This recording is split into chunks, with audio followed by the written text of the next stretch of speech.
ওকে এখন চিকেন দিয়ে ভাত খাবে। আমি চিকেনটা মেখে দিচ্ছি।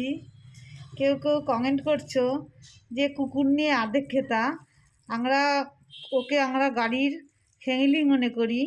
ও একটা আমার গাড়ির সদস্য, তাই আমরা যা খাই সেটাই ওকে শেয়ার করি।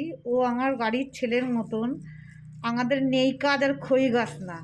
আমরাও গাড়ি রান্না করি, খেতে দিই, নিজের বিজনেস করি, তারপরেই আমরা সব কিছু করি।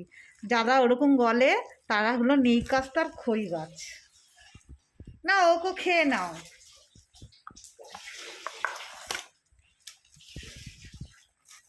ওকে এখন চিকেন দিয়ে ভাত খাচ্ছে, তাই তো বাবু? খাও।